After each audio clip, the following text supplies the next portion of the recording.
এখন বলুন তো বিট গাজরের তরকারি কত সুন্দর লাগে খেতে, কিন্তু আমার হয়েছে যত ঝামেলা আমার ছেলেকে নিয়ে।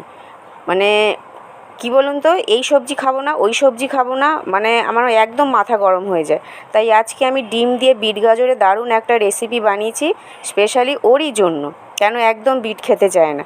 চলুন তাহলে বানিয়ে নিই। তেলটা গরম হয়ে গেলে কালো জিরে ফোড়ন দিয়ে সাথে পেঁয়াজ কুচি, আদা রসুনের পেস্ট, অল্প নুন, টমেটো কুচি দিয়ে ভালো করে নাড়াচাড়া করতে করতে হলুদ গুঁড়ো, ঝাল লঙ্কার গুঁড়ো, কাশ্মীরি লঙ্কার গুঁড়ো, গরম মশলা, কাঁচা লঙ্কা দিয়ে ভালো করে মিশিয়ে নিয়ে কেটে ধুয়ে রাখা বিট গাজর আলু দিয়ে ভালো করে মিশিয়ে নিয়ে কিছুক্ষণের জন্য চাপা দিয়ে রেখে দেবো।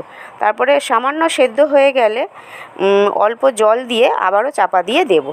তারপরে যখন ভালোভাবে সেদ্ধ হয়ে যাবে তখন দুটো ডিমকে ফাটিয়ে মাঝখানে দিয়ে দেবো। তারপরে সব ভালো করে মিশিয়ে নিয়ে ওপর দিয়ে অল্প চিনি আর ধনেপাতা দিয়ে নামিয়ে নেব।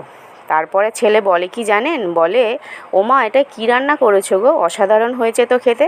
আপনারাও একবার অবশ্যই বানিয়ে এইভাবে খেয়ে দেখবেন, কিন্তু খুব ভালো লাগে খেতে। তখন দেখবেন আপনার ভাগ্যে আর থাকবে না যেমন আমার হয়েছে।